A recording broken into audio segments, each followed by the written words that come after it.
obviously this is our part 1 board meeting that we postponed from last week due to the mourning period for the Queen's death, and for that reason we have quite a few apologies today, and of course we did have the opportunity to look at some of these papers in the part 2 board last week, but we are rightly presenting them as in this open board meeting today. But clearly I don't think it's necessary, for the sake of assurance, to repeat the discussions that we had last week when we get to them. Particular welcome to Shane, who is attending his first board in public with BHRUT. You're very welcome, Shane. Apologies are from Mark Caulfield, Sue Lease, Marta Phillips, Leslie Seary, Ruth Crowley, and Caroline Roberts, Anne Hepworth, Caroline Van Lutmer. Yeah, so those are our apologies, understandable, as I say, because of the need to rearrange the meeting. We have updated Board of Directors declarations of interest, which are included within the pack and obviously available for people to see. Let us go to the minutes of the previous meeting, which was on the 12th of July, and just go through those.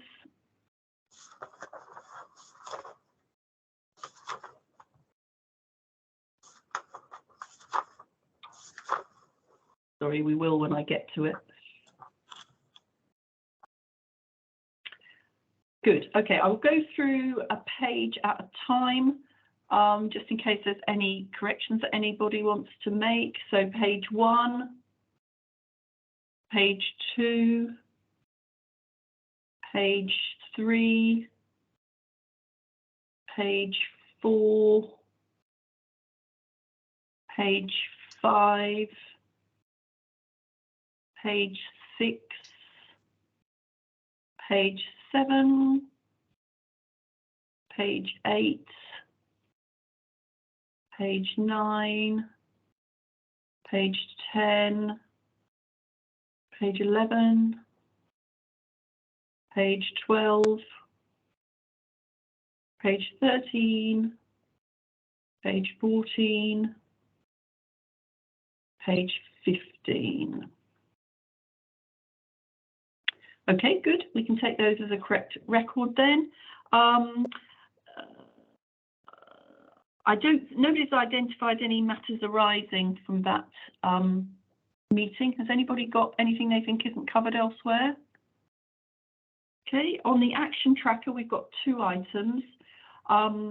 One that is due for the November board meeting around categorisation of maternity services serious incidents, and the second one relates to whether or not we should hold a board seminar on issues around the numbers of staff in the organisation. Matthew, I think you were going to say something about this, possibly. Yeah, I mean, we've been talking a lot about the increase in the headcount, and I think a lot of this is now coming through Financial and Performance Committee, where we've been looking at reining this back in as part of our plan to reduce our ongoing cost base. So I think we've got a good breakdown of it now. We know very clearly where it is by division, by service, where that increase has been made, and I think we've got plans in the right places to try to address it. And we can see the balance between where it's new services, safer staffing, etc. as well. So I'm not sure there's the meat in it for a seminar session, really, because I think it would be pretty much a case of us running through some slides and then saying the posts were taken out. So my suggestion would be actually that we kept that through the Finance and Performance Committee focus. We have got a very good pack on where the breakdown is that we're sharing through that as well. But I don't think it's worthy of a seminar, to be quite honest, Jackie, at this point in time. But happy to be told otherwise. Okay, Mahbub? Yeah, as Chair, agree with Matthew. We have the detailed information, and now it's about turning plans into action. So I don't think there's any real need for that seminar any longer. Okay, I'm content with that. I think the issue in particular was around, sorry, Kathy first. Just really quickly, I sounds absolutely the right thing. I was just thinking, though, this is such an important cross-board thing that perhaps through the reporting up from FIC, it could be brought back in a brief way to board. Thank you. Yeah, I think that's a very sensible suggestion. And the issue, and I'm sure this is being considered, but the issue was not only overall numbers, it was the position in the organisation at which these numbers were. So reference to that when we have a report back to board as well, I think would be helpful. Good. Thank you for that. Okay, I'll just do a brief report today. First of all, to welcome two of our new joint NEDs to the board today. Kathy, who I think you're attending your first BHRUT board meeting in public today. And Mark has given his apologies, but Mark Caulfield is now in place as well as a joint NED across BARTS and BHRUT. So that brings us now to our three joint non-exec directors, Kathy and Mark, and of course Leslie Seary, who was originally a BHRUT NED and now also sits on the BARTS Health board. Part of the work to strengthen the collaboration that we will hear more about later from Shane. And just finally to say, Jackie Westaway finished her term as a non-exec director at the end of August. And just to put on record our thanks to Jackie for her work as a non-exec on the board, her service to the trust, and particularly her role in the Quality Assurance Committee. I've welcomed Shane, and it's great to have him with us on the board in public today.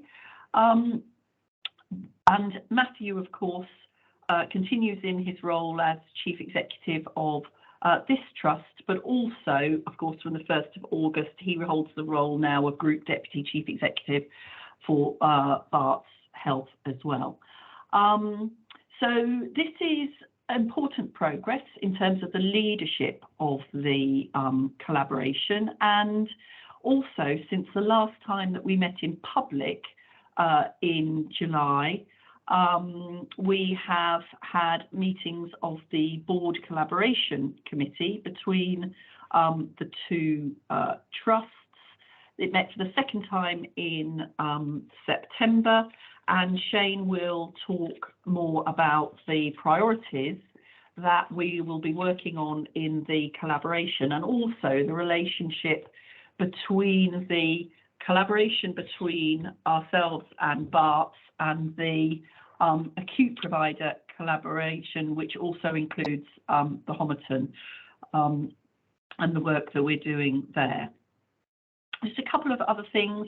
Since the last meeting we've had some very good work developing on the plans for the community diagnostic centres, both across North East London, but particularly at Barking Community Hospital. And we've been able to meet with Barking and Dagenham Councillor Maureen Warby and also the Director of Public Health, Matthew Cole. And subsequent to that, Maureen also came on a visit to Barking as well, I think. So this is important work to enable us to engage as many members of the public in thinking about how we develop that. It's no longer whether, but how we develop that community diagnostic centre to be as appropriate as possible for patients at Barking. So that is good news and a new development. In August, I was able to go back to KGH again, caught up with the site operations director, and also had a tour of the outpatients appointments Centre, where they talked me through all the work that's going on. Really an important element of helping us to reduce the backlog, because obviously whilst it's frontline staff that are treating people as part of the backlog, without the administration of getting patients in really efficiently, we wouldn't be doing as well as we are. I've also been able to meet with Paul Mankslow of the Guardian Service. Paul's the Trust's Freedom to Speak Up Guardian, and we discussed the work that he does, and we will be receiving his report as well at this board. I also attended the first meeting of the steering group for the North East London Integrated Care Partnership. The Integrated Care Partnership in the ICS brings together a wider range of partners, including not only NHS partners, but also local government, health watches, and the voluntary sector. And the steering group is set up to steer the work of the partnership, and in particular, we'll be supporting the ICP in developing the integrated health and care strategy for the ICS, which is due to be submitted in December 2022. A very tight timescale, but obviously quite a lot of work has already happened within North East London on the priorities, and we'll be developing that. I was able to meet with Health Watch leads from our boroughs last week for our quarterly catch-up, and we discussed the work that they've been undertaking locally. They were very pleased with the ongoing relationship that they have with the Trust, and we talked about the development of St George's Hospital, the plans to improve our digital capability, their work in looking at maternity provision, and a range of other issues. And yesterday we had the Trust's AGM.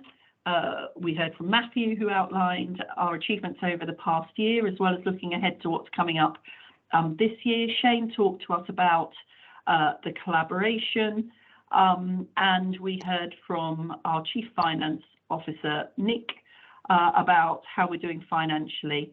And we were also able to have presentations from two teams from the Division of Surgery, introduced by Amalesh, talking about two of the projects that are helping us to really make those inroads into our waiting list. So that was very good, both to be able to hear it and essentially to celebrate it in the AGM as well. We weren't overwhelmed with members of the public attending, but we will be placing a recording of the meeting on the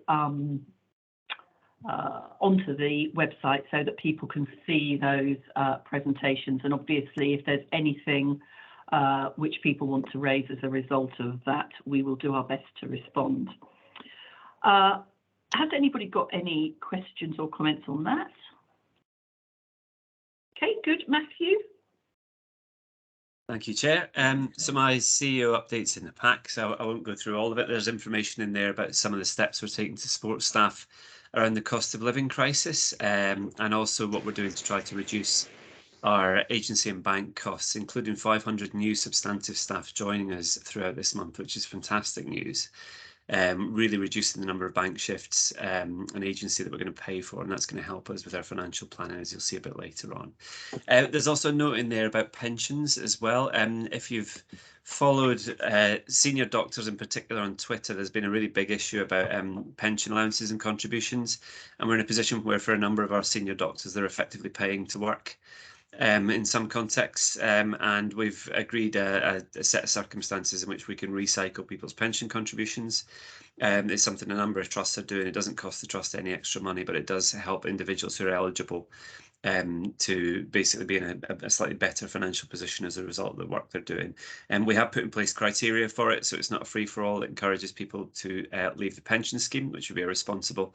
You know, there's an assessment involved in it to make sure that it's only people for whom actually the annual allowance and other factors are making it punitive to continue to work. And obviously we need a number of our more experienced colleagues to be able to do some of the extra shifts that we're trying to do around waiting list initiatives and so on.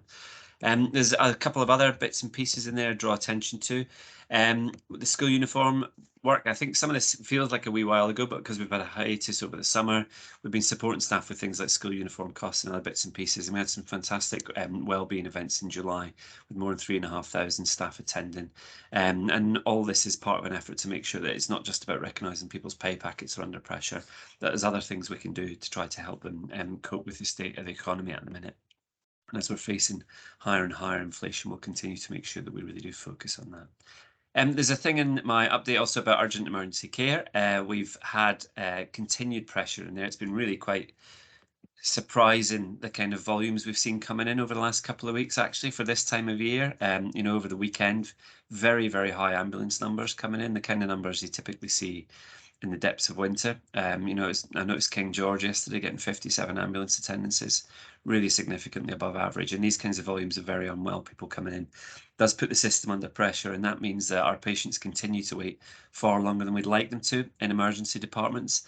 There are some good pieces of work we've been driving through though now, starting to think about how we deal with what this means in terms of what can happen within the hospital. And one such is Operation Snowball, which we've got running at Queen's now, which is basically taking 2 patients an hour from 7 AM to 7 PM out of ED who meet the frailty criteria. So this is over 75s who meet a specific set of clinical criteria, and they move out of ED regularly throughout the course of the morning, irrespective of the bed capacity in the hospital.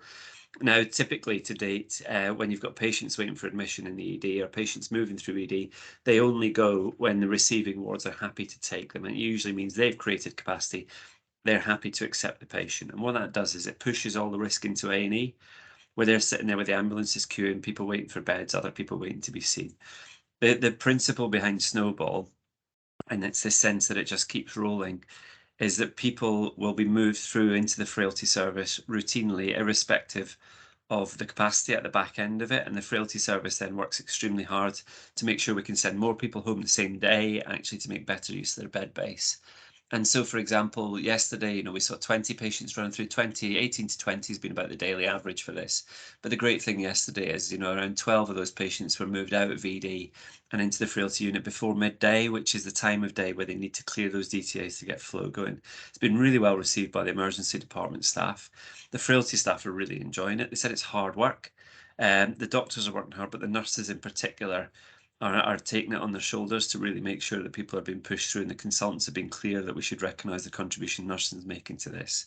But I was speaking to one of our very experienced frailty matrons, and she said she thinks it's the best care she's been seeing these frailty patients get in you know, her time at the trust, because they're being seen early, quickly by the right kind of specialties. They're being assessed in the right units, actually, and they're not spending prolonged periods of time in ED. And it's creating space for other patients to come in and try to get people off ambulances and deal with these issues. In October, we're going to be extending that to acute medicine. It's going to be more complicated because our acute medical unit takes people who need to go into specialty wards, you know, places like cardiology, you know, gastroenterology, stroke, neuro, etc. And so rather than it just being a single specialty one together, we're going to have to figure out how we marshal all those different specialty influences and get them coming through together to pull their patients through as well. But the acute medicine team are very excited about it, actually. I know they've been working really hard with ED to try to figure out how we make it work. And we'll push the principle then out into acute medicine shortly. That should allow us then to take a large chunk of the emergency department off the clock and turn it into a same-day emergency care service, which GPs will be able to refer into and other things. And really, we've spent some time working this up because we're trying to understand what was really going wrong with the emergency department, because we've seen other sites where we think they seem to have bigger flow problems, and yet their performance looks a lot better. And you know, Caroline Van Litmer is a very experienced COO, who's worked at many sites across the country. She's been really working with the team to get this concept together. And I think once we extend it into acute medicine, make those changes to the department, that's when we'll start to see some serious inroads being made. And in the meantime, you know, going into the winter, our big worry is how do we try to reduce the harm that's happening because of these very long queues and the ambulance offload delays. And, you know, I think, you know, as I've said in part 2, but I'll say it again in part 1, you know, we are in a set position at the minute where it's how do we mitigate and manage harm you know, in the context of a system that is under a lot of strain at the minute. Across the ICS, we're looking at plans for winter. How do we try to get more access to package of cares over the weekend? I was talking to Catherine about Monday, where at King George we had 11 patients in ED waiting for beds, and elsewhere in the hospital we had 11 elderly patients who are medically fit waiting for straightforward, simple packages of care to go home. You know, yesterday we had more than 90 medically fit patients in Queen's and more than 30 medically fit patients in King George, which really dwarfs the number of people waiting in ED.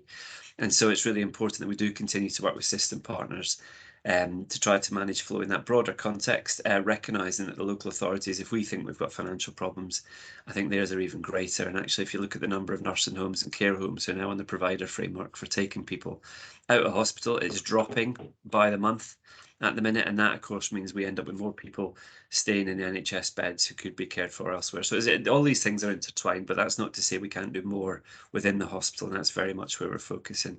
And we've had some really good news with the appointment of 3 local GP leaders as associate medical directors on the trust. I was in last Saturday and we had a cracking workshop with over 100 local GPs in Queen's, talking to us about how we can really try to improve some of these pathways into the winter. And those 3 GPs, they've divvied up bits of the hospital and they're going to get really stuck in to try to help us get to grips with this over the winter. So urgent emergency care will remain a big challenge, but it's starting to feel like we've got some really strong evidence-based changes happening that I think will bear fruit in due course. It won't be quick, but I think it'll be effective and I think it'll be sustainable. On the elective side, continuing to see some good things happening. Actually, the shape of our patient waiting list is starting to improve. We've got far fewer patients who are waiting for an appointment and aren't booked on. We've really improved the number of people that have been booked. We've pulled far more people off those GP referral lists that we heard about earlier in the year, where we had some problems with long waiters springing up out of nowhere, and we've got on top of that issue. And actually, we're seeing our theatre productivity really start to drive up now as well, really making sure that we make the very best of our assets. To the extent where, you know, we had a good call with NHSE last week because they just wanted to make sure that what they were seeing in our numbers was actually based on evidence and things we're doing. We were confident about it and we were able to explain why this was happening to our trauma and orthopaedics list and how we've changed things to make these improvements. So it's good to see us starting to make some real inroads. We're now really pushing at the 78-week and 52-week waiters and figuring out how we try to maintain that elective programme over winter. Because typically what happens is when the EDs get really, really busy, you start to put medical patients into surgical beds and you start cancelling operations left, right and centre. We avoided that last winter. We're going to try our very best this winter as well to keep those people who are waiting for operations coming through, in addition to making sure all those people who just need an outpatient's appointment and then they can get on with their lives, making sure they're seen and treated too. The last thing I just want to mention also, which I don't think was in my report, is we're bringing in a new and really, I think, fantastic internal communications tool, general trust communications tool next week, I think called Workplace. It's 2 weeks, Peter, isn't it? Yeah, I'm getting a bit excited. But it's called Workplace and it's effectively a closed social network for the trust. It's an incredibly intuitive format. If any of you have ever used Facebook, it's provided by Meta, the same company that underpin that. But it's not at all linked to Facebook, but it means any of us can go on there, we can post, we can set up groups, whether that's social groups, whether it's buy and sell groups, there's already one of them on there, whether it's groups are based around specific functions or operations, etc. Be a great way to immediately communicate with all of our staff when we need to as well. And it's device-based as well, because one thing that always really strikes me when you go around the wards is lots of the staff don't come in, sit down, log onto a computer and sit there looking at the intranet and emails. But they do look at their phones, they look on their phones to and from work, they look at their phones in their breaks, etc. And it's going to give us a way of communicating with them that is entirely in line with how people do communicate these days, rather than I think the model we've previously had. I think we're the first acute trust in London to introduce this. I think Bath have got it in North East Ambulance Service. But we're really excited about this and we'll effectively move our entire intranet and internal comms things over in there. You know, there's a lot of things that happen actually where sometimes you think, I don't really want to use social media for this, but I do want to communicate to the staff about what's going on, and it's going to allow us to be much more dynamic in the way that we approach that. So very excited about that. And you all, of course, all employees, including non-execs of the trust, I think will be welcome to be part of this and to see what's happening there. But thanks to Peter and his team. They've been persistent at pushing this forward, and it's self-evidently going to be a really good thing for a trust that in so many other ways digitally is still well behind the curve. Okay, that's everything from me, Chair. Happy to take any questions. Thank you, Matthew. That's a lot of really interesting and important progress that's being represented there. So thank you to everybody who's been involved in that. Are there any questions or comments on Matthew's report? Kathy? Yeah, thank you. Very, very comprehensive, Matthew. Just two areas I just wanted to touch on: the pensions and the encouraging people to work, the extra hours we need them to do to cover the waiting list. So I'm just a question really. It doesn't necessarily just affect senior doctors these days. It's quite broad, and I just wonder, not necessarily for answering now, but what we might be doing about perhaps helping people understand more about pensions. Obviously, as an organisation, you can't give advice, but I just wonder if there's an information sharing thing. And then the second is more of a comment. The Snowball initiative sounds tremendous. And two questions really. One, is anybody else doing anything like it, and are we sharing, or is it not yet that stage? And the second is, at some stage, as I'm sure most non-execs would like us to go and have a visit and get a feel for it, I have to say, I'd love to do that. Thank you. Sure. And so in reverse order, Bristol are doing something similar at the minute as well. Their model is different from ours, but it is based around the concepts of pushing out of ED rather than holding an ED.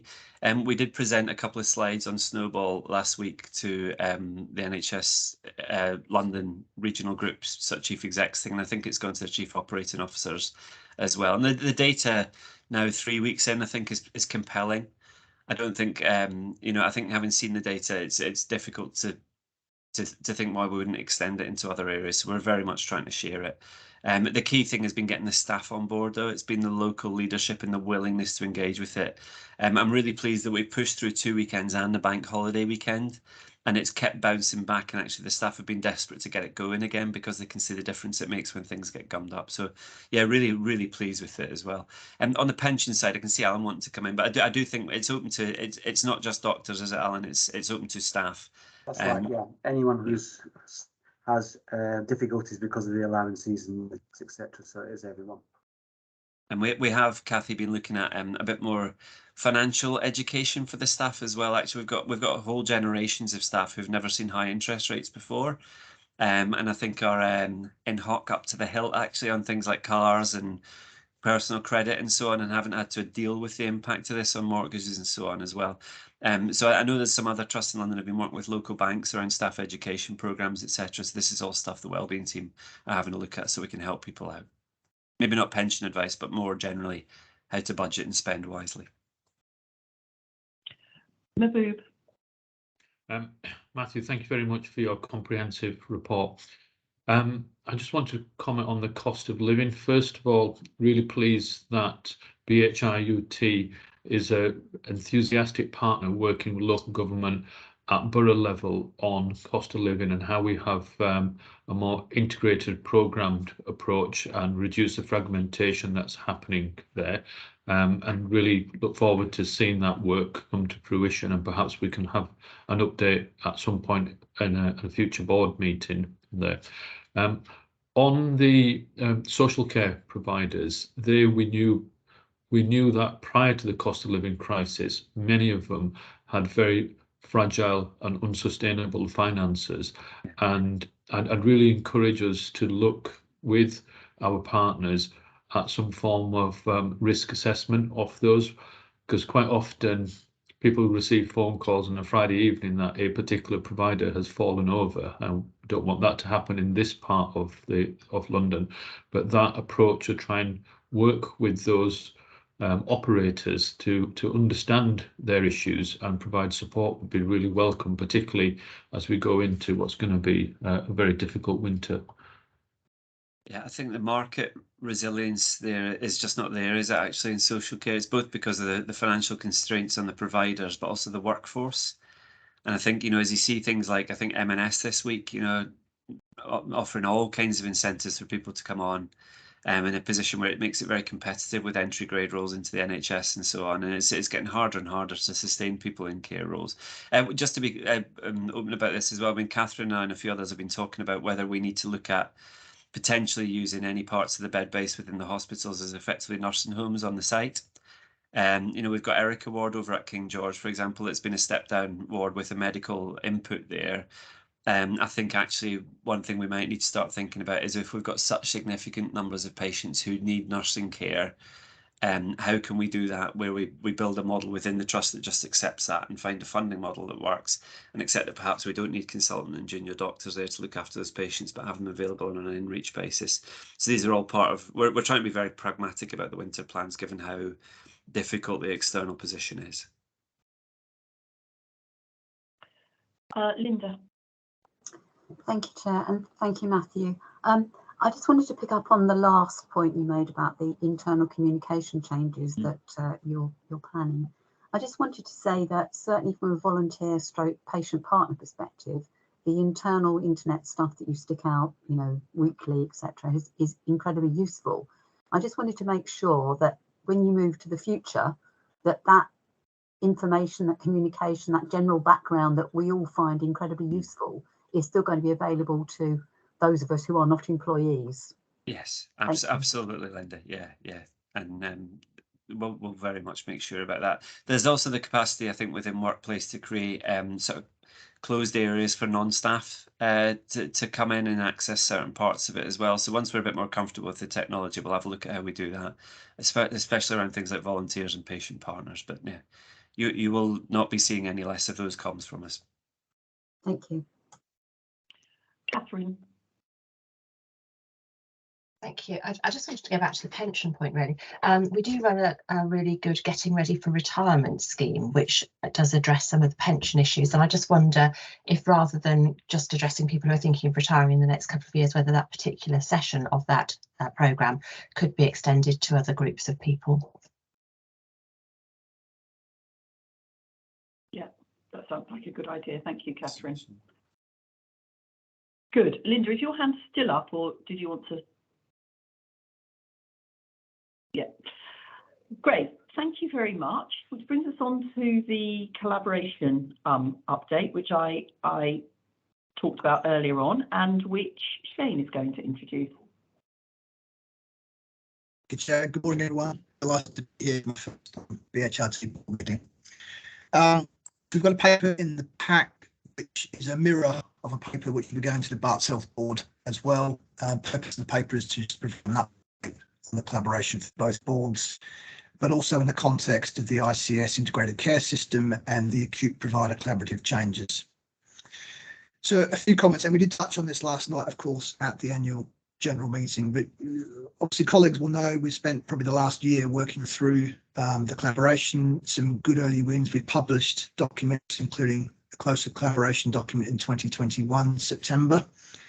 And the chair has already talked about the joint appointments that have been made, including, as you can see on page 35 of your pack, appointments across both trusts at a level on the executive team in a very supportive way as well. I think we've seen some patient benefits. We've articulated this before about patients coming for diagnostic scans across the BHR, and also some work around renal workforce and kidney doctors, and continued support around mutual aid for planned care, in particular, given the backlogs that the NHS is facing. There's a section in there that articulates how this fits together with the integrated care system, and hopefully that's fairly self-explanatory. And I'll touch a bit more then about the acute provider collaborative that sits within that. Whilst provider collaboratives are obviously a key part of the legislation around the integrated care systems, and there are a number of really important benefits about establishing an acute provider collaborative. So that's basically between BHRUT, Barts Health and the Homerton. So the three acute trusts in North East London working together. And as you can see on page 37, it references important points around reducing unwarranted variation in practice and outcomes, really trying to get into the issue of health inequalities, obvious benefits around more efficient and effective corporate, if you like, back office services, and definitely something around having work together on workforce, which of course is the absolute key to all of the pressures we're collectively facing at the moment. You can see the work stream set out on page 38 for the acute provider collaborative. And I think it's important then to understand that if you like, the strategy for these work streams sits in the APC, and the delivery of these work streams sits within the individual provider trusts. But for us, of course, it sits between BHRT and Barts Health and the collaboration. So particularly around urgent and emergency care and planned care, whilst the APC would set the strategy, the delivery of that vehicle would be through the collaborative work streams that we have together. So over the next couple of months, we'll be refreshing and reviewing the priority collaboration, making sure it all fits together. And you can see a schematic on page 39. And if you look at the far right column, you can see the aspects of the Barts BHR collaboration that we'll be focusing on. So I've talked about urgent and emergency care and planned care, workforce and education, governance and organisational developments, informatics and upgrading our digital capability, particularly here at BHRT, and then really around working together on financial value for money for the taxpayer as part of this. So in summary, the board's asked to note the progress on the collaboration, its relationship to the APC and how it supports the objectives of the ICS. And sure, we do plan to bring regular reports back to the public trust meetings to describe progress in a very transparent manner. Thank you, and very happy to take any questions. Thank you for that update, Shane. And are there any questions or comments on that? Mahbub. Thank you, and Shane, thank you very much for that really helpful update. I guess my comment isn't about the sort of the details of what you provide as update, but actually the meeting culture and the partnership working. You know, I felt, and we heard from colleagues in that meeting that we had about a real strong partnership developing and an understanding of the long-term plus the day-to-day operational challenges that each organisation faces and how we can collaborate on those. And it gave me the feeling that if any of our external stakeholders could actually get that sense of that joint arrangement and that enthusiasm for the future, that it shows that the collaboration is already beginning to show green shoots. We have to obviously see the numbers that will be the evidence of that successful partnership. But if we're saying, you know, in terms of the early stage of that partnership, give it, you know, 10 out of 10 for the way it's currently progressing. So, and that's huge credit to, you know, at exec level to yourself, Shane, and Matthew for bringing execs together. Yeah. Thank you, Mahbub. Cathy.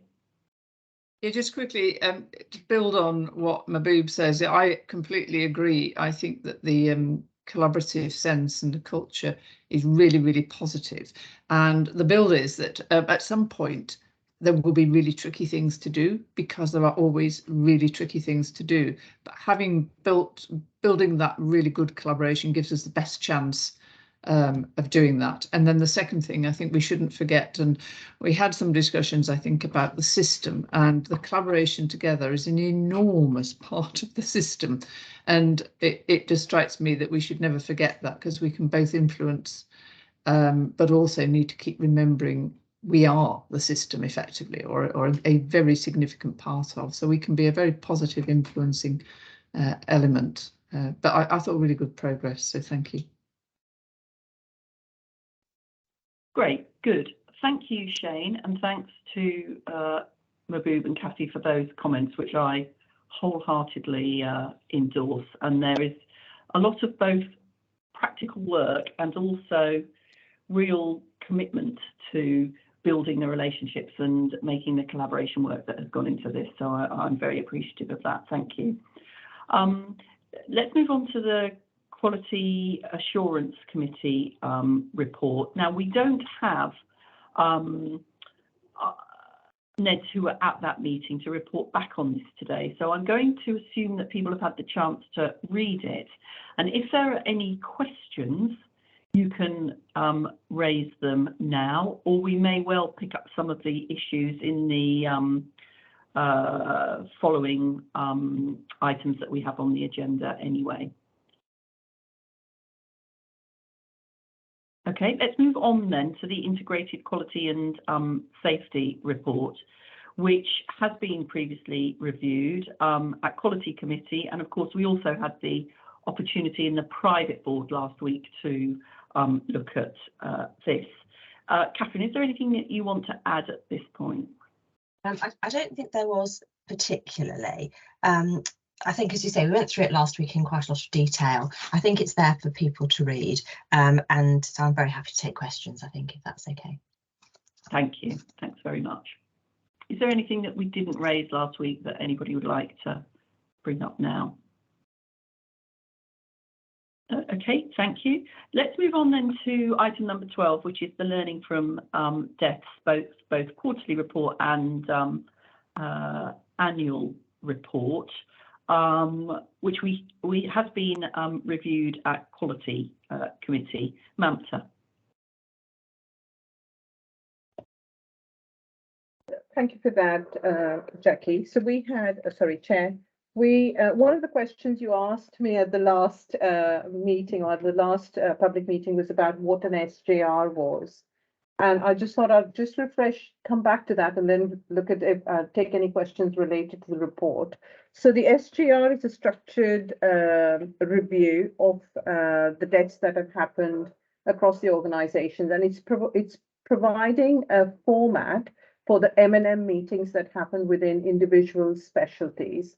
And it gives a format of rating whether the death we have contributed in terms of whether the care was excellent or it was really poor. So there are 5 domains, and clinicians then judge the processes, whether it's related to clinical teams or the hospital systems, and you give a grade of a death between 1 to 5. And there's learning from the good, and there's learning for the systems around what's been poor. The second question that was raised to me was around how this fits in with our medical examiners. So I'm delighted to report that we had a 16% review of deaths with medical examiners, and we are up to 98%. And the medical examiners link in with the mortality, the consultant who leads for learning from deaths, and individually will go down to consultant level conversations around where they think that things could be different, perhaps the conversation with the bereaved families, or around processes around care or care delivery. So those are the 2 things that I had to feedback from the last public meeting. And I'm happy to take questions. So we have the Q1 report, which we discussed last week. And I have the annual report. So I wasn't here for a big part of the annual report, but the difference between last year to this year is that we have now got an associate medical director for learning from deaths. So if you look at the number of deaths that have been reviewed from April last year, we've done significantly better and now have completely caught up. And we have 3 of the clinicians who are working with local teams around the mortality reviews. And I'm working with Lorraine from the patient safety team to look at how we learn from deaths and how that learning is shared across the organization. And I think we've done some good work, Catherine, with the nursing teams around how we're learning. And I think that has been something we've probably paid quite a lot of attention to. So I'm happy to take any other questions if people have them. Thank you. Thank you, Mamta. Thanks for coming back on some of the issues that we raised previously and for the key points from the annual report. Kathy. Thank you. And obviously, as I get more familiar, I'll understand more and more, Mamta and Catherine. But first of all, I think, getting 98%, I think I would just say well done. I think that's a really good coverage, actually. I work in a number of organisations, and I would say that's pretty good. On the learning point, though, I think there's something about what's our assurance that the learning actually takes place and actually influences the kind of issues that come up in the future. And that's something really for ongoing review, I would suspect, if we're depending on what stage we're at with that. But that's something I would want us to focus on, because at the end of the day, the purpose of all of this is to change things so that we don't have repetitive. If there's been less than perfect practice, we need to change it. So it's that assurance I will be particularly looking for, I think. Absolutely, Kathy. And I think we've implemented, like we have at BART, is the learning from SI. So it's not just mortality, learning from SIs. And Catherine's team have pulled together a comprehensive set of 10 or 12 SIs for the month. What has happened? What have we learned? What are we going to do differently? Just as a starting point for sharing across the organization things that we're worried about. And I think people are more interested in stories rather than telling you need to do this. So that brings people in to be more engaged. And I can see Catherine's hand is up. So I wonder if you want to add, Catherine. I was just going to echo really Kathy and your points. I think our processes are very good. So we have a process by which we go through and we find out what the learning should be. We don't have such good processes for understanding how the learning is embedded. And we recognise that that's the case. And actually it was one of our key targets just prior to COVID, which has obviously scuppered loads of things, but it's absolutely back on the agenda now. So it's where we should be. We've actually appointed some learning fellows specifically to help us with this bit of work. Good, thank you. Let's move on now to the feedback from the Ockenden maternity assurance visit. Catherine, you're going to give us some verbal feedback on this. Thank you. You will be aware of the Ockenden reports, and you may be aware that there's an East Kent report that is due out. That's been deferred until the 19th of October, and the Nottingham report is also out. So there's a real focus on maternity at the moment. We had our CQC inspection some while ago, and we had our Ockenden review on the 5th of February. There's some good and there's some bad, and I'd like to share both of that with you. So we did a good presentation, which they thought was very helpful, and they felt that that was a very, very balanced presentation, and they were extremely impressed and repeatedly said how impressed they were that our volunteers, our maternity voices partners who work with us, participated actively in that presentation, and they were particularly impressed by the work that they're leading around the cradling culture, and we've discussed that in detail at Quackham, and once that's been embedded in a bit more detail, we'll bring it back here. They felt the feedback from staff was very positive, and staff were really pleased that we now had a new stable leadership team. For those of us who were here when the CQC came, they were concerned about the leadership team. That's now changed, and we now have a new leadership team. So people were reporting, staff on the floor were reporting that that was an improvement. They felt supported, and they felt that there was a change in the culture within the unit. They recognised that they'd been well supported by the board, and it was lovely that all of the executives were able to both participate in the presentation at the beginning and the feedback at the end. Most units now have multi-ethnic empowerment midwife. We've had ours for quite a long time, and they were impressed by how long we'd had that post in place, and also by the work that she was leading.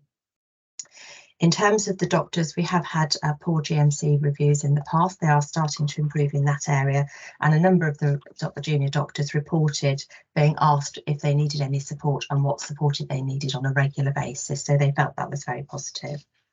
And they were pleased that due to the diversity of our women, that we had all of our information up in multiple languages, and we now have computers on wheels that can do immediate translation, which is helpful for people. They were disappointed that we hadn't included our GIRF data or talked about our maternity continuity of care team. And in previous board meetings, I've talked about how we'd suspended that from a specific area with a restart date in March, and they felt that we should have included that in our presentation, and I think that's reasonable. They talked about the birth centre. We don't have our birth centre open on a regular basis. It opens intermittently, and they felt that that perhaps disadvantaged some women who might want to have a delivery in a birthing unit, and they suggested that we talk to some areas where they had a similar sort of problem but had developed low risk birthing rooms within their labour ward, and that was very helpful for women who didn't want a sort of medicalised delivery. So we're looking into that. They were also concerned that in our antenatal waiting room we also have gynae patients, and that might be quite difficult for women. But on the whole, they felt it was, we'd made good progress, we were on a firm base, and they were keen to continue working with us. So I think that that was probably a reasonable reflection. Others were in the room and they might think I've missed something important, but I think overall it was a good report. Thank you, Catherine. Given the considerable challenges in the area of maternity, that is actually in very many ways encouraging, isn't it? Are there any other comments or questions on that? Okay, let's look at the Regulation 28 notices then, which have also been looked at by the Quality Committee. Catherine? Yes, so I think if we could, this is a fairly self-explanatory report. I think if people could take it as read, the big piece of learning from it is these two cases we hadn't particularly picked up as SIs before the coroner asked us to investigate them as SIs. So we've now put in a place where every case that is going to the coroner, we are re-reviewing to make sure there isn't a missed SI in there. So hopefully in the future that won't happen. We've also met with the coroner, our legal team, and MAMPTA's met with the coroner to go through our processes and to reassure them around our processes. And I said before, the processes are okay. And the reason I can say that confidently is because we've had a review by our internal auditors who have described it as a robust process with reasonable assurance and minor improvements to be made. So I think that's why I'm confident in the process. So I think it's that relationship we need to build, and MAMPTA's particularly starting to build that with the coroner and with our legal team to make sure they're confident that we're doing things correctly. Thank you. Okay, perinatal deaths review for this quarter. So this also has been through the Quality Assurance Committee, but as part of the Ockenden review, it's important that the whole board has sight of this document, really. The themes that come out of this are the themes that we get from all of our SIs: good communication, failure to follow guidelines consistently. And so in terms, we were talking about the learning from deaths earlier on, but I think it's about learning from all areas of our quality indicators. And this just replicates that, really. I'm happy to take any questions on the detail around it. The only thing I would say, in addition to this going through the Quality Assurance Committee, it also goes through the Maternity Assurance Board. So there's several layers before it gets here. Good, thank you. As you say, it's a requirement that we bring it to board, I think, but that doesn't mean that this is as you rightly pointed out, this is definitely not the only place in which it's being considered in considerable detail. That's right. Good. The maternity serious incidents report. So this is really in the same vein, and the learning is pretty much the same. I think that one of the things that was helpful in terms of the Ockenden meeting that we had was the executives were able to talk about the learning that we've undertaken. So it wasn't all seated with myself and MAMPTA, it was the whole executive team. And I think in bringing it to the board, we're also making sure that the wider board, so the non-execs, are also aware of the work that's being undertaken in this area. I mean, it is a requirement of Ockenden, but it's also important that everybody really understands where we are with maternity. Thank you. Okay, that brings us to our annual Caldecott Guardian report. MAMPTA. So this report is self-explanatory, and what we've done is we've handed over. We've got a new Caldecott Guardian in the last 3 months. And what we've done is taken a review of the confidentiality breaches, both related to patient information as well as our processes. Not having EPR is, of course, of significant difficulty for us. But we have investigated every incident and themes that have come across from that, and are working with clinical teams to embed or recognize the IG governance that is required at all times. Thank you.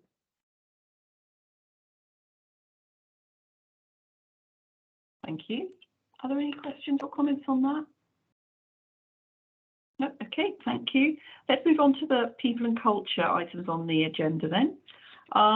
Starting with the report from the People and Culture Committee. At one point, Leslie, Mahbub thought he was presenting everything else on the agenda, but he's been spared at least one of them, I think, because you are now here and very welcome. Is that right, or do you still want him to do it?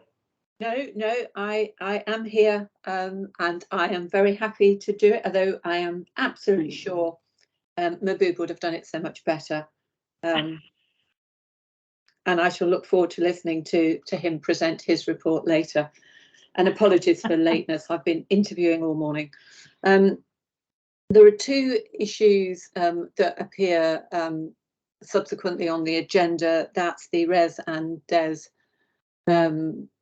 standards, which I think Alan may or somebody may be speaking to, and we could deal with those in a moment, and the HEE self-assessment. I think probably the main thing to draw attention to, and I know we have discussed this, is the combination of the GMC National Training Survey and the Guardian of Safe Working report.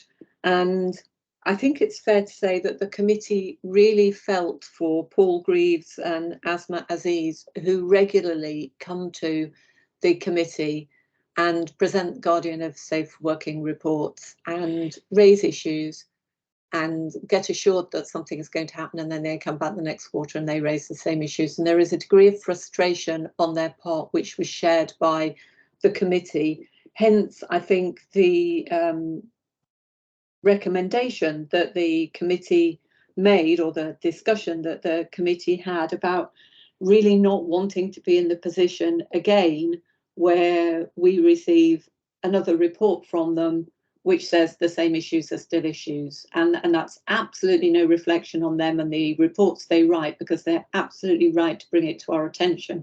Rather, it was about saying we really want the executive to act on the issues they raise so they don't keep having to raise them.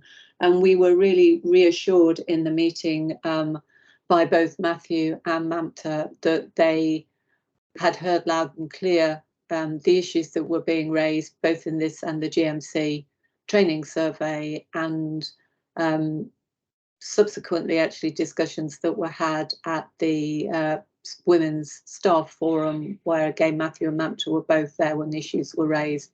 And we felt reassured that these issues would be taken up. But as a committee, we will be looking at the next quarter to make sure that we actually see something positive coming back and some evidence of action and impact. So I think that's probably all I wanted to say on the report itself, but there are two subsequent reports on the agenda.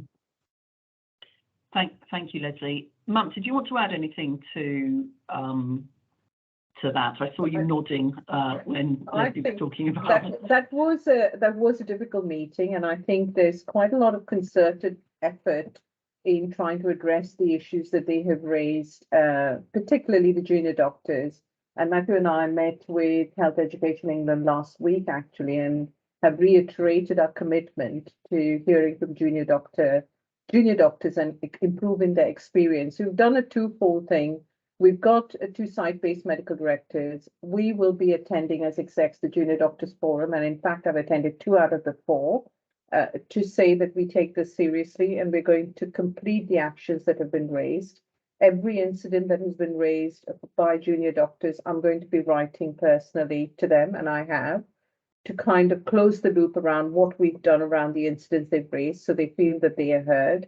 And in addition to that, I've been working with the clinicians to say this is their experience of the educational supervision that we're giving them, and we need to improve, because if we don't improve the experience of our juniors, we're going to struggle to retain or recruit good staff. So I think it's multifold. I'm not sure it's going to show an improvement in 3 months, Leslie, but I'm going to try. Matthew, I wonder if you want to add anything. I mean, it's been useful. I mean, it's been great actually having Mamta and some of the newer associate medical directors really getting stuck into some of this, and actually some of the cases that are going to start coming through quite publicly shortly around the action that we're taking against folk, I think are going to start helping us get the message through. And Mamta and I have been actively discussing a couple of cases recently as well where we've had issues raised with us, and where we're taking a very different tone in response to, I think, how the trust has perhaps previously dealt with cases and complaints coming through for people. So it's a kind of combination of defining the right culture, but also using a bit of demonstrating that it won't be tolerated anymore, actually, as well. But it is, you know, this is hard stuff, and it's slow stuff, actually, really, to change stuff that's been around for decades in places. You know, there's a meeting this morning, actually, our new chief people officer's on part of our sort of early engagement with the trust, and I think that there's a really big structured piece of work for us to do here. And actually, when we interviewed for the role, one of the things that the successful candidate put across was how they were able to bring together a strategic change in their approach to to tackling discrimination in a previous non-NHS workplace, actually, and how they used data to really show that it was working. And they, I think, were some of the examples in the interview process that were most convincing, actually. It was not just to say the right things, but it was to do the right things and then show evidentially that stuff was changing, because you could see your workforce changing and you could see the experience of your workforce changing. And I think this is one of our sort of, you know, we got the money, we got the ED stuff. This is the particularly junior doctor experience, you know, really, really important stuff for us as a leadership team to get to grips with. But as ever, you know, as Leslie says, we can't have them coming back time and time again with these stories anymore without feeling that there's real progress. Good, thank you. Kathy. Yeah, thank you. It is good to hear about the focus on the junior doctors, because it struck me that the response to the GMC survey was low. Or it doesn't strike me, it is low, 54%. And also, I think this has been a reasonably long-standing challenge, hasn't it? As I think you're implying. So it is good to hear that. And the point of it feels really, really important in terms of the overall culture of the organisation, that it's one of those things, is the GMC survey, a bit like the staff survey and other things that really give you a sort of temperature check. So, you know, I would be really interested to see what the step change is going to be, that they aren't coming back with the same issues and that there is more of an engagement, perhaps something around, you know, the app or whatever it is that Matthew talked about earlier, workplace, might be part of that. You know, it's early days for me, so I just wanted to make that point. The second thing is just to ask you, have you got a staff and associate specialist advocate yet? Yeah, we do, Kathy. And one of my associate medical directors is Anushka is a staff grade doctor. So she's fantastic. Oh, that's brilliant. So she's doing she leads the deteriorating patient group for BHRUT. So okay. Yeah. That's really, really important, because a bit like the Guardian for Safe Working, they again will work in that, and that's really good to have one, because they've only, I should declare an interest because I chair the National Staff and Associate Specialist negotiating team for NHS employers, and we brought this in as part of the contract. So not that many trusts have done it yet. So that's, you know, I'd be interested to see how they're going to help influence that sense of, you know, not being part of things as a group. So thank you, that's helpful. Good. So as Leslie identified, there are two other items related to people and culture on the board papers. Firstly, workforce race equality and workforce disability equality standards, data update and actions. Alan? Thank you. Morning all. We're duty bound to report our WDES and RES data to the Public Trust Board, and newspapers include that. You'll note there's an action plan set against the RES data. We're still in the process of compiling that action plan for the WDES, and that's ongoing this month. So it's a similar pattern in all organisations, that there's a certain time frame where the data has to be presented, accepting that the action plans with respect to the WDES data will be coming forward to another meeting. As Leslie mentioned, we've discussed these reports at PCC. I think it lays bare some of the challenges that we've got within the organisation, but also this is relatively old data now, and we've seen some improvements in certain areas, I think, as we progress through this year. I think one of the key things just to say is that I think our networks are becoming stronger and more participative in some of the challenges that we're looking to do.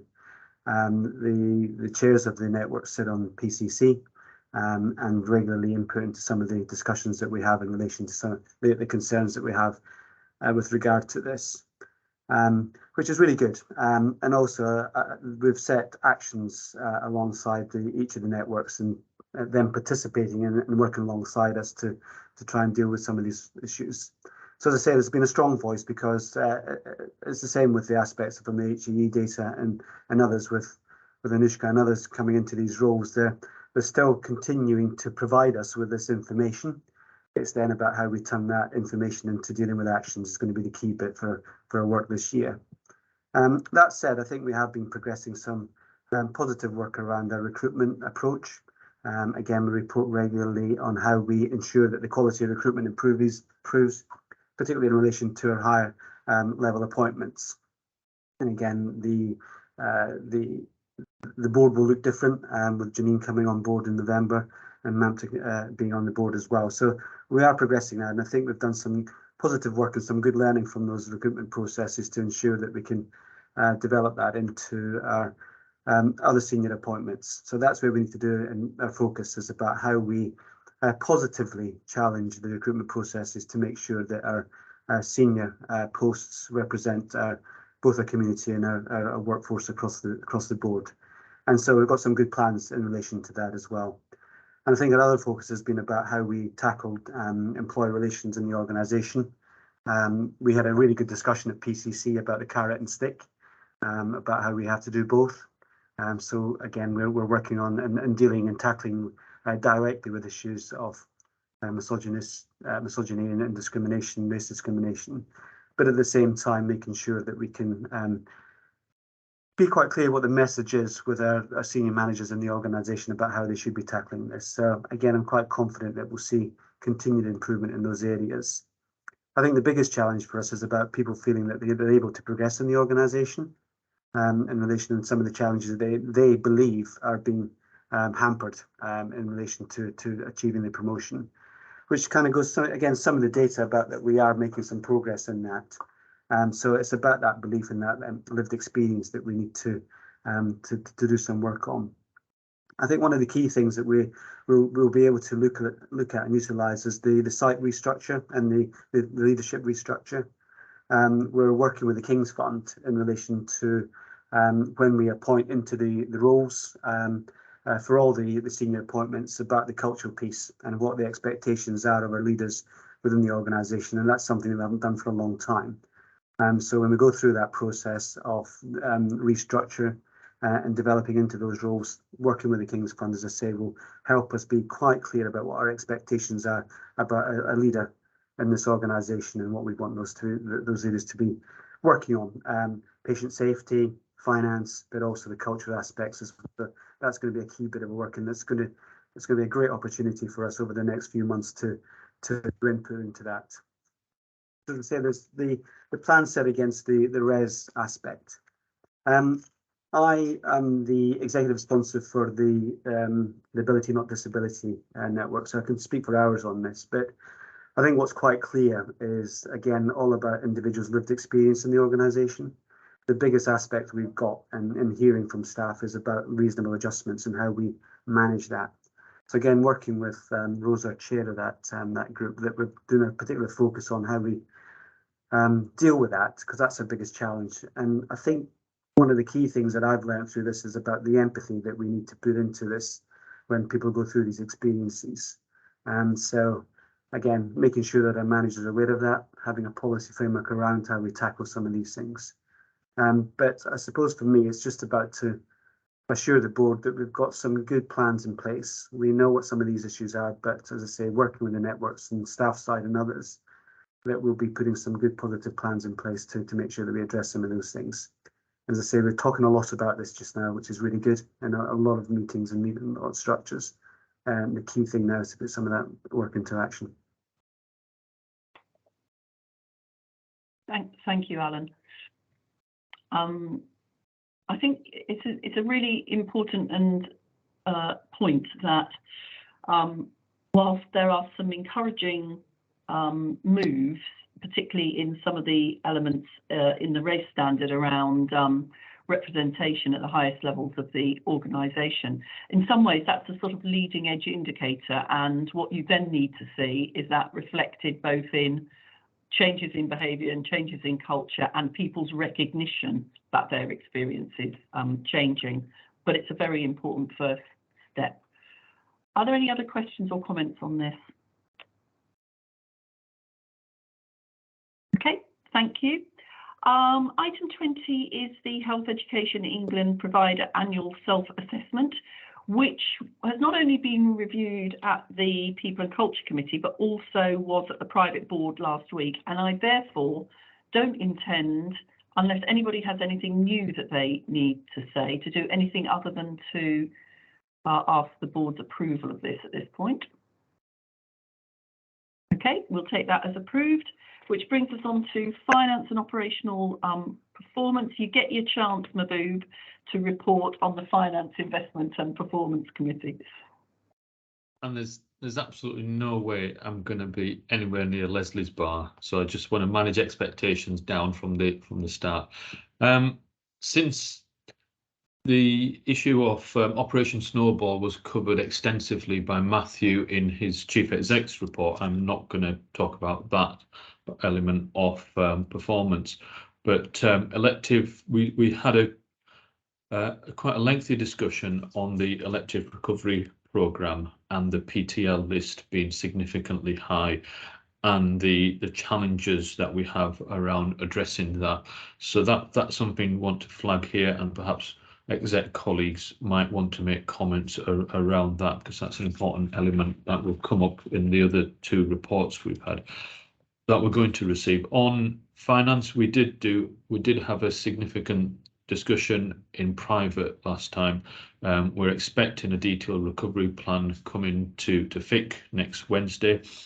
The concern around the financial position continues to remain a very high risk, and looking forward, whilst there's excellent collaboration at executive level, the evidence we're looking for is the engagement at divisions, their ownership of delivery of programs, and being able to, deliver those waste reduction savings that we absolutely need to make happen. So it's that grip and control and that robust program management that I think we all agree that we need to have in place. And that's really all I want to say, Jackie, on this, because of the reasons that we've been covered extensively elsewhere. Thank you, Mahbub, and the committee for their consideration of those issues. I don't see anybody who wants to comment particularly on that at this point, which takes us to the integrated performance report, which we also considered at the private board last week. So is there anything new that we need to add on this now?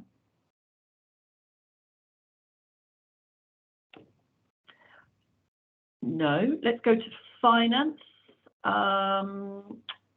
Nick, is this you? I'll hand over to Mike, if that's okay. Thanks, Chair. Okay, thank you. Hi, everyone. Nothing new to add from conversation last week. Just a reminder that we are at month 4, which feels like a long time ago now. We were 9.5 million off plan, assuming we get the ERF back. Priorities remain banking agency. That's half of the reason we're behind. We're developing recovery plans through divisions, as Mahbub just mentioned, and we'll be coming to board in October with the recovery plans, again, that Mahbub just referenced. I won't add any more, Chair, because we went over a week ago. Thank you. Thanks for that. Okay, good. On to the governance issues then. Audit and Risk Assurance Committee. You get your second chance, Mahbub, in the absence of Sue. Thank you very much. I think I just want to just raise with board a couple of items, 2.5 and 2.6 on the report. On 2.5, the soft for exit criteria, where the bit I want to comment on is the last sentence around the fundamental cultural shift that we need to have, and it's been highlighted about ensuring that there's a value for money culture in the organisation, and that exists in parts of the organisation and not seen as a sort of owned across the piece.